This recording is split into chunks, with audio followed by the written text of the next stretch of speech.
नमस्कार, संजीवनी में आप सभी का स्वागत है और मैं हूं आपके साथ नम्रता। आज संजीवनी में जिस टॉपिक को लेकर आपके पास हम आए हैं उसे जानना आप सभी के लिए बहुत जरूरी है, इसलिए बने रहिए हमारे साथ, क्योंकि आज डॉक्टर चौहान बताने वाले हैं कि आयुर्वेद के अनुसार हमारी दिनचर्या कैसी रहे ताकि हम एक सेहतमंद और अर्थपूर्ण जीवन जी सकें। संजीवनी के आज के एपिसोड में डॉक्टर चौहान उस परंपरागत दिनचर्या के बारे में चर्चा करने वाले हैं जिसे हमारे ऋषि मुनि पालन करते थे और सैकड़ों साल बिना किसी बीमारी की चपेट में आए एक स्वस्थ जीवन जीते थे। तो आइए जानते हैं आयुर्वेदिक दिनचर्या के उन खास नियमों के बारे में जो न सिर्फ आपको सेहतमंद रखेंगे बल्कि जीवन में सफल भी बनाएंगे। तो रोज की तरह आज भी हमारे साथ मौजूद हैं दुनिया के जाने माने आयुर्वेद आचार्य डॉक्टर प्रताप चौहान। डॉक्टर साहब, बहुत बहुत स्वागत है आपका। थैंक यू जी। दिनचर्या रहेगी दुरुस्त तो नहीं होगी कोई बीमारी। जानिए स्वस्थ और लंबी उम्र पाने के लिए किस उम्र में कैसा हो आपका डेली रूटीन। चलिए शो की शुरुआत करते हैं। डॉक्टर साहब, सेहत के लिहाज से दिन हो या रात, क्या काम कैसे और कब करना चाहिए, इसे लेकर प्राचीन काल से ही कुछ नियम बनाए गए हैं।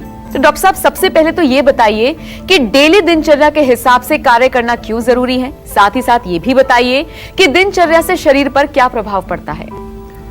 देखिए, जो दिनचर्या का जो विषय है इसको समझना बहुत ज़रूरी है, क्योंकि दिनचर्या जो है वो हमारा ये जो पूरा डिज़ाइन है इसके अनुसार हमें अपना जीवन कैसे रखना चाहिए उसी के बारे में ये चर्चा है। कुछ ऐसा कोई ये नियम नहीं है या कोई ऐसा कोई आपके पास आपके ऊपर कोई डिसिप्लिन नहीं है, कोई डंडा नहीं है। ये केवल एक आपके शरीर को स्वस्थ रखने के लिए जो उसका डिज़ाइन है उसके मुताबिक उसको जो है आपको कब जो है सुलाना है, कब उठाना है, कब उसको भोजन खिलाना है, कब उसको साफ़ करना है, ये सारी चीज़ें जो हैं दिनचर्या के अंतर्गत आती हैं। आयुर्वेद में बहुत अच्छा इसका डिस्क्रिप्शन किया है। सिंपल भाषा में अगर कहें तो जब आपको अपने शरीर को स्वस्थ रखना है तो आपको समझना पड़ेगा कि आपके शरीर को क्या अच्छा लगता है और क्या अच्छा नहीं लगता है। फॉर एग्ज़ाम्पल, जैसे रात जब हो जाती है तो उस समय शरीर का ये नियम है कि उसको अब रेस्ट चाहिए, उसको सोना है। अगर उसको आप ज़बरदस्ती उठा करके रखेंगे, उसको जगा करके रखेंगे 12 बजे तक, 1 बजे तक, 2 बजे तक, तो फिर आप उसको टॉर्चर कर रहे हैं। या हम ये कहें कि आप जो है उसका जो डिज़ाइन है उसके विपरीत में कुछ काम कर रहे हैं। जैसे कि कोई नदी है, उसमें यदि आप जो है एक स्विमिंग कर रहे हैं, उसमें तैर रहे हैं, यदि आप नदी के फ्लो में जाएंगे तो आप बहुत स्मूथली बहुत दूर तक जाएंगे, यानी कि लंबा जीवन आपका होगा। और अगर आप नदी के विपरीत में आप जो है फ्लो में अगेंस्ट द फ्लो अगर आप स्विमिंग करेंगे तो आप ज़्यादा दूर तक नहीं जाएंगे, थक जाएंगे, आपका शरीर जो है एक तरह से वो बिल्कुल बीमार हो जाएगा, उसमें बहुत कमज़ोरी आ जाएगी। बिल्कुल सेम उसी तरह का है दिनचर्या के साथ जब हम चलते हैं, यानी कि सुबह उठने का टाइम, उसके बाद पानी पी के शौच इत्यादि, फिर व्यायाम, उसके बाद जीभ साफ़ करना, आँख साफ़ करना, कान साफ़ करना, पांचों इंद्रियों को साफ़ करना, फिर हमारे शरीर में तेल की मालिश का जिक्र हम बार बार करते हैं, उसके बाद स्नान कैसे करना है, उसके बाद नाश्ता कब करना है, क्या खाना है उसमें, ये तमाम चीज़ें जो हैं दिनचर्या के अंदर बताई जाती हैं। और इसको समझना बहुत आवश्यक है क्योंकि हमारा ये जो पूरा सिस्टम है ये एक रिदम में काम करता है। जब तक हमारे शरीर के अंदर हमारा हार्ट अगर वो बीट कर रहा है एक रिदम में 72 टाइम्स पर मिनट, हमारे लंग्स जो हैं वो एक्सपेंड और कॉन्ट्रैक्ट कर रहे हैं 18 से 20 बार 1 मिनट के अंदर, हमारी इंटेस्टाइन्स में पेरिस्टाल्सिस मूवमेंट चल रहा है, हमारे जो ब्लड का सर्कुलेशन का उसका एक रिदम चल रहा है, ये रिदम ही स्वास्थ्य है। जब ये रिदम बिगड़ जाता है उसको बीमारी बोल देते हैं। और ये रिदम को बनाए रखने के लिए हमें जो है अपने बाहर का जो जीवन शैली है हमारा जो बाहर का वातावरण, जो एनवायरनमेंट हमारी है, उसमें भी हमें रिदम चाहिए, यानी कि उसमें भी हमें रेगुलरिटी चाहिए। बाहर रिदम होगा तो अंदर भी रिदम बना रहेगा।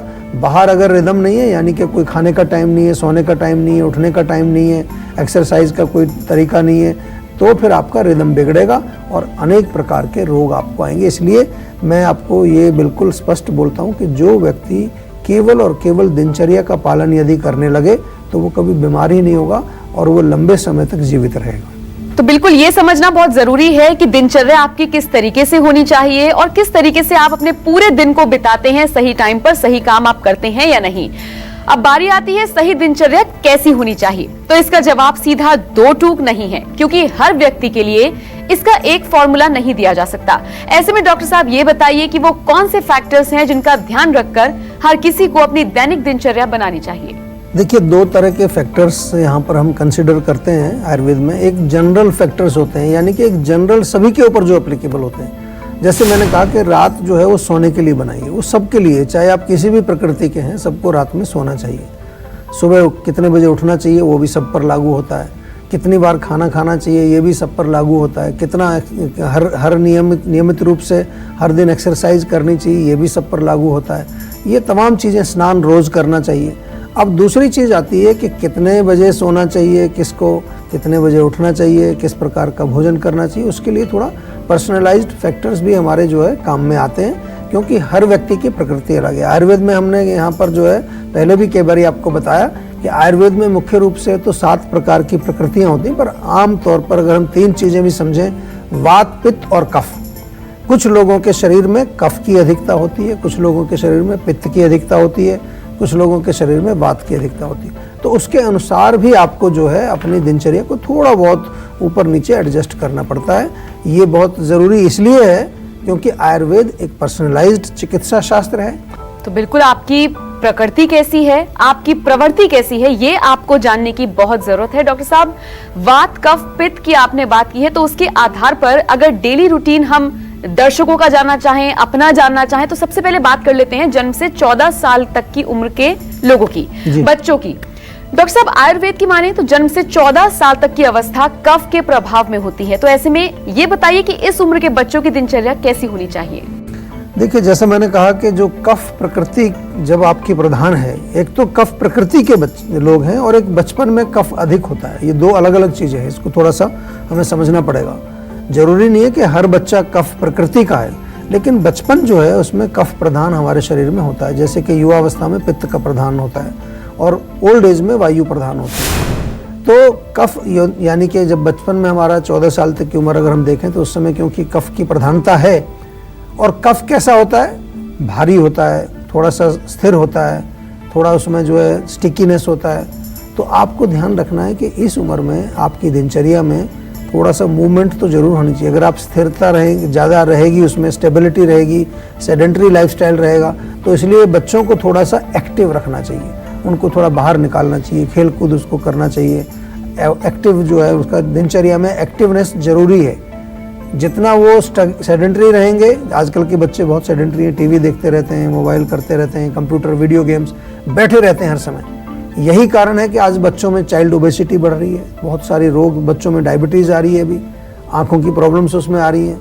अगर बच्चा थोड़ा सा बाहर निकलेगा, थोड़ा सा एक्टिव रहेगा, क्योंकि कफ की प्रधानता है, तो ये बीमारियां नहीं आएंगी। यही हम समझाने की कोशिश कर रहे हैं कि जो आपके शरीर में जो प्रधानता है जिस चीज़ की, जिसका डोमिनेंस है, उसको समझना ज़रूरी है और उसके अनुसार अपनी दिनचर्या, अपना भोजन तो बचपन में बहुत आवश्यक है कि बहुत ऐसी चीज़ें बच्चों को ना दी जाएं। मिठाई का सेवन ज़्यादा ना किया जाए, बहुत ज़्यादा तली चीज़ों का सेवन ना बच्चों को कराया जाए, नहीं तो कफ की वृद्धि होगी, अनेक प्रकार के कफ रोग उनको होंगे। और मुख्य रूप से देखा जाए तो थोड़ा सा एक ही लाइन में हम कहें तो कफ का जब उम्र आपकी है उस समय आपको मूवमेंट, एक्टिवनेस जरूर चाहिए और थोड़ा सा बॉडी में हीट चाहिए। गर्म पानी अगर पिया जाए, कोल्ड ड्रिंक वगैरह ना पिएं, ठंडी चीज़ें ना खाएं। तो इस तरह से आप, सिंपल प्रिंसिपल है आयुर्वेद का, इसको यदि आप समझ लेंगे तो आप बिल्कुल स्वस्थ रहेंगे। कोई चीज़ यदि समझ नहीं आती है आपको, कहीं पर आपको कोई भी प्रश्न होता है, तो सेहत का नंबर ज़रूर अपने मोबाइल फ़ोन में आप डाउनलोड कर लीजिए और उसको कभी भी डायल कर सकते हैं। Any time you will dial it. हमारे डॉक्टर्स हैं, आपकी सेवा में हमेशा हाजिर हैं। अगर 14 से 60 साल तक की उम्र के लोगों की बात करें जिनमें कि पित्त की प्रधानता होती है, तो उनकी दिनचर्या कैसी होनी चाहिए? देखिए, पित्त का जो है सिंपल अर्थ पित्त का होता है गर्मी, हीट, फायर। यानी कि ये वो आयु है हमारी जिसमें पित्त की प्रधानता होती है, आयुर्वेद में लिखी। एक तो ये, दूसरा कुछ लोग ऐसे होते हैं जिनकी पित्त प्रकृति होती है, बाय बर्थ उनके अंदर जो है उनकी बॉडी में हीट ज़्यादा होती है। तो सिंपल सी चीज़ है, जो लोग इस प्रकृति के हैं उनकी दिनचर्या में आपको ये चीज़ ध्यान रखनी है कि उसमें बहुत ज़्यादा हीट नहीं बढ़ानी है आपको, क्योंकि ऑलरेडी आपके बॉडी के अंदर हीट बढ़ी हुई है, आइदर ड्यू टू एज और ड्यू टू योर प्रकृति। तो उसमें आपको इवन एक्सरसाइज अब ये वो उम्र होती है, युवावस्था में लोग बहुत जिम करते हैं आजकल, दबा के एक्सरसाइज कर रहे हैं। पहले ही बॉडी में इतना हीट है, फिर और ज़्यादा हीट बढ़ा रहे हैं। इसलिए आपको ध्यान रखना है, कुछ ऐसी एक्सरसाइज करें जिसमें बहुत ज़्यादा गर्मी ना बढ़े। हो सकता है तो आप योग आसन करें या स्विमिंग करें। विशेष रूप से यदि आपकी पित्त प्रकृति है, भोजन में ध्यान रखिए, वहाँ पर आपको अगर मालिश करनी है तो गर्म तेल वहाँ प्रयोग ना करें, कूलिंग ऑयल आप प्रयोग करें, जैसे नारियल का तेल है। पीने के लिए नॉर्मल रूम टेम्परेचर या हल्का सा ठंडा पानी जो है आप पिएं, या नारियल पानी पिएं, या कूलिंग ड्रिंक्स आप लें। कोल्ड ड्रिंक्स नहीं, कूलिंग ड्रिंक्स की बात मैं करूँ। कोल्ड का मतलब आइस कोल्ड नहीं चाहिए, वो किसी के लिए भी अच्छा नहीं होता, पित्त वालों के लिए भी अच्छा नहीं होता। और इसी प्रकार से सोने का टाइम, कितने घंटे सोना चाहिए। जैसे कफ प्रकृति वाले हैं तो उनको डेफिनेटली रेस्ट चाहिए, लेकिन ऐसा नहीं कि वो बहुत ज़्यादा देर तक सोएं, क्योंकि ऑलरेडी उनके बॉडी में कफ ज़्यादा है और दिन में उनको नहीं सोना चाहिए। लेकिन पित्त वाले लोग जो हैं, क्योंकि उनकी बॉडी में हीट ज़्यादा होती है, तो वो लगभग 6 से 8 घंटे रात को सोएं, और चाहें तो आफ्टरनून में भी थोड़ा सा वो रेस्ट करें। रेस्ट का मतलब यहाँ पर सोना नहीं है, 15-20 मिनट आराम से थोड़ा लेट करके रेस्ट किया जाए, क्योंकि बहुत ज़्यादा एक्टिव होते हैं पित्त वाले लोग। ख़ास तौर से जो है पित्त वाले लोग वो बहुत काम में लगे होते हैं, उनका एक नेचर है, तो इसलिए उनको थोड़ा रेस्ट भी चाहिए, कूलिंग भी चाहिए। इस प्रकार से आपको अपनी प्रकृति के अनुसार जो है अपनी दिनचर्या, अपना भोजन, अपना खान पान। पित्त वाले लोगों को इस उम्र में, जो आपने उम्र अभी बताई 15 से 60 की, इसमें जो है लोगों को गर्म चीज़ों का सेवन नहीं करना चाहिए। इसी उम्र में लोग, मैंने देखा है, वो जो बहुत सारी चाय, कॉफ़ी, अल्कोहल, स्मोकिंग, ये सब इसी उम्र में लोग करते हैं। तभी लोगों के आजकल लीवर ख़राब हो रहे हैं, स्किन में जो है डिजीज़ हो रही हैं, बाल उड़ जा रहे हैं उनके।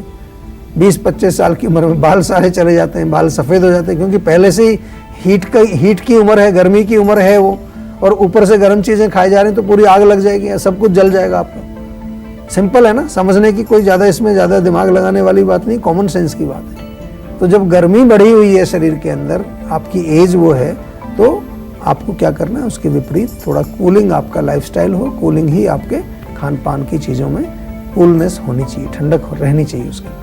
बिल्कुल, तो स्पेशली ध्यान देने की आपको जरूरत है कि आप किस चीज का सेवन कर रहे हैं और किस तरीके से कर रहे हैं, और आपकी दिनचर्या किस तरह से है, तभी आप स्वस्थ रह सकते हैं और एक लंबा जीवन जी सकते हैं। डॉक्टर साहब, 60 साल के ऊपर की उम्र वालों की अगर हम बात करें, जिनमें की वात का डोमिनेंस होता है, वात की प्रधानता होती है, तो उनकी दिनचर्या कैसी होनी चाहिए? देखिए, वात जो है, आयुर्वेद में इसका जिक्र किया गया है कि वात जो है वो रुक्षता, उसमें ड्राइनेस होती है, थोड़ी कूल भी होती है, मोबिलिटी बहुत होती है वात के अंदर।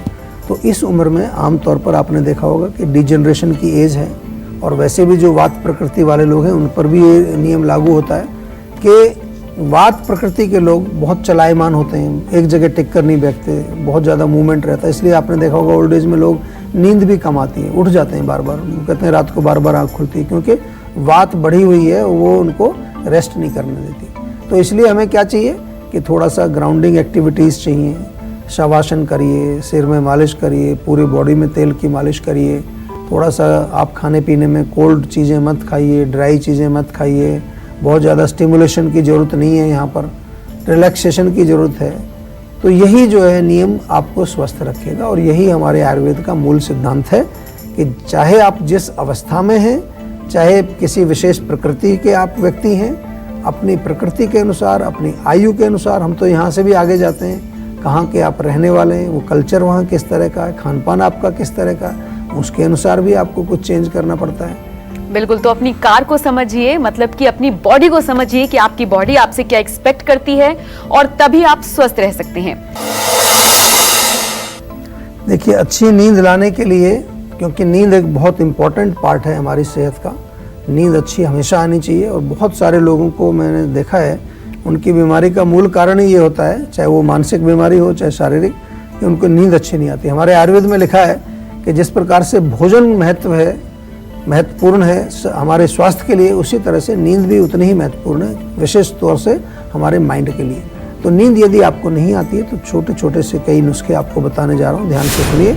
रात को सोने से पहले 1 कप दूध, गर्म दूध, उसमें थोड़ा दालचीनी, इलायची और चाहें तो थोड़ा सा हल्दी डाल करके आप पिएं।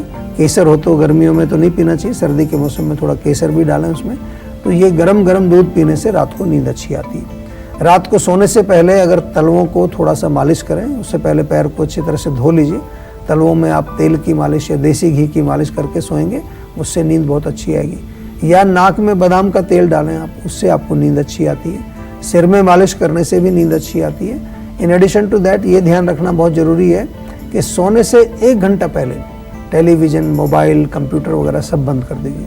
स्टिमुलेशन नहीं चाहिए, किसी प्रकार का कोई नारकोटिक्स या ड्रग्स या जो भी अल्कोहल, कैफीन या फिर सिगरेट, ये सब हमारे सिस्टम को स्टिमुलेट करते हैं, विशेष रूप से नर्वस सिस्टम को स्टिमुलेट करते हैं, उससे फिर नींद नहीं आती है। और इसके अतिरिक्त जो है थोड़ा सा जो है, यदि आपको विशेष प्रॉब्लम रहती है नींद ना आने की, तो हमारे यहाँ जो हमारे डॉक्टर्स काम करते हैं उनसे आप बात करें और उनसे जो है अच्छी तरह से समझें कि आपके नींद ना आने का क्या मूल कारण है, और उसके अनुसार आप उसको चिकित्सा भी आपकी हमारे यहाँ की जाती है। पर आपको कुछ और भी चीज़ें बताएंगे। विशेष रूप से हमारी एक स्लीप वेल टैबलेट बहुत अच्छी है, बहुत सारे लोग इसको ऐसे ही लेते हैं क्योंकि इसमें कोई दोष नहीं है किसी प्रकार का। ये सब ब्रेन को रिलैक्स करने वाली जड़ी बूटियाँ उसमें डली हैं। स्लीप वेल टैबलेट, अगर आपको नींद वैसे भी थोड़ी कम आती है या गहरी नींद नहीं आती है तो ऐसे भी आप ले सकते हैं, उसमें आपको कंसल्ट करने की भी आवश्यकता नहीं पड़ती है। स्लीप वेल टैबलेट आपको ओवर द काउंटर हमारे यहाँ से मिल जाती है, उसका प्रयोग जरूर करिए। तो उम्मीद करते हैं कि आप पेन और कॉपी लेकर बैठे होंगे और जितने भी उपाय डॉक्टर साहब ने आपको बताए हैं वो आपने नोट किए होंगे, क्योंकि ये तो वो घरेलू उपाय हैं जो आप घर पर बैठे कर सकते हैं और अच्छी नींद, अच्छी सेहत कह सकते हैं कि आप घर बैठे बिठाए यहाँ पर ले सकते हैं। डॉक्टर साहब, तमाम जानकारी के लिए दर्शकों तक पहुंचाने के लिए आपका बहुत बहुत शुक्रिया। थैंक यू जी, थैंक यू। तो आज के लिए बस इतना ही। अगले एपिसोड में आपके हेल्थ से जुड़ी किसी नई प्रॉब्लम पर डिस्कशन करेंगे और साथ ही साथ आपको उसका उचित सॉल्यूशन भी देंगे। अगर आपको भी हेल्थ से जुड़ी कोई भी प्रॉब्लम है तो आप हमारे सेहत के नंबर 0129404004 पर कॉल कर आप अपनी कॉल रजिस्टर करवा सकते हैं। आप हमें ईमेल भी कर सकते हैं। हमारा ईमेल आईडी है info@jiva.com। आप फेसबुक के जरिए भी हमसे जुड़ सकते हैं। हमारी फेसबुक आईडी है www.facebook.com/jiva ayurveda। तो इसी उम्मीद के साथ कि आप हमेशा खुश रहें, फिट रहें, अगले एपिसोड में फिर होगी मुलाकात। अब मुझे दीजिए इजाजत, नमस्कार।